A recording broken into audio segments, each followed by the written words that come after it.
Good day and welcome to Birding for Beginners. Today we're looking at the Egyptian goose. The Egyptian goose, has webbed feet. So this is part of our looking at what feet birds have. Interestingly, the Egyptian goose is the second largest waterfowl in South Africa. It is between 63 and 73 centimeters tall and weighs from 1.5 to 2.3 kilograms. Quite a big bird. Its bill is pink, its legs are long and pink, and as I said, it has webbed feet. The Egyptian goose has interesting plumage. In fact, the male and female plumages are very, very much the same. They have a brown eye, and the upper wings and head are all brown. The rest of the body is light brown. The underside of the wings is white, and you have a green patch there, quite a beautiful green. Juveniles don't have the brown eye patches or patches on the cheek. So how do you tell the difference between the male and the female goose, Egyptian goose? Well, the male is slightly larger than the female. But here comes the trick. The calls are different between the males and the male emits a strong but hoarse hissing sound, while the female makes a harsh trumpeting quacks. Interesting. The Egyptian goose is sometimes said not to be a goose, which makes it interesting. In fact, it's quite closely related to the shield ducks, and that is determined by the number of vertebrae it has, according to our scientists, which is interesting. The Egyptian goose is found all over Africa, except on the very high places like Lesotho, the very dry places like the desert, right in the Namib Desert, and right north in the Sahara Desert. It also doesn't like where it's very, very bushy, very dense overgrowth. It also requires surface water. During the winter months, they often congregate in large numbers on fields of grain or of green fodder. They spend a lot of time in rivers and streams and lakes and ponds and in agricultural wetlands and agricultural lands as well.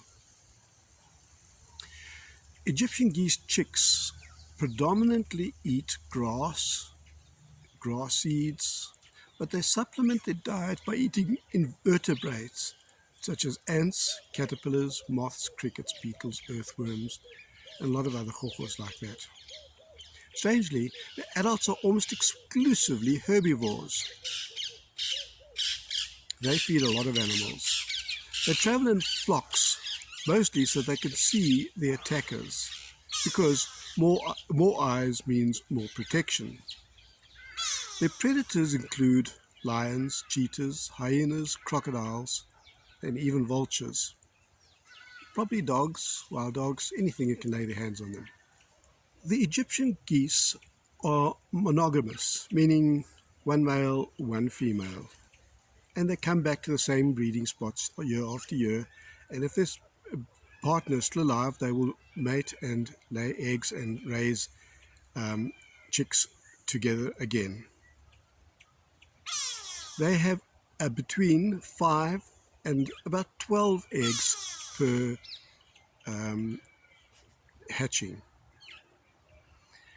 The range time between hatching is between 8 to 30 days from laying, and they fledge after about 70 days. The average sexual reproductive maturity for both females and males is about 2 years.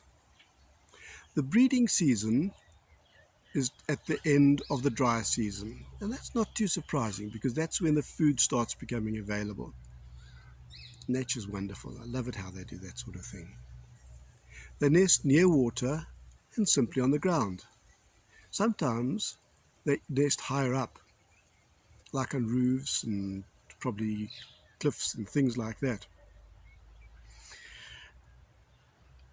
And when the little ones hatch, they go out of the nest, and if they're high up, they fall down onto the ground. And on first sight, they look like they've gotten killed, died. But after a while, they get up, shake their heads, and off they trot. The chicks are precocial. That means they can look after themselves almost from the time that they come out of the eggs. The father protects the eggs and the chicks, while the mother guides them and keeps them close to her. It's the female who incubates the eggs, and this happens for about a month, as we've said. And the male, he is not absent, he stands guard, particularly after the hatching. Egyptian goose. Well, yes, it has got a lot to do with Egypt, and a lot of history or stuff associated with them. There's a lot of Egyptian geese on the Egyptian writings and the different places they write about their history. And legend has it that one day a goose laid a golden egg, a magical golden egg, from which the sun god Ra emerged. I prefer a god that's a creator, not something that hatches out of an egg. Thank you for watching. Do subscribe and like. Tell your buddies about it. Thanks. Bye.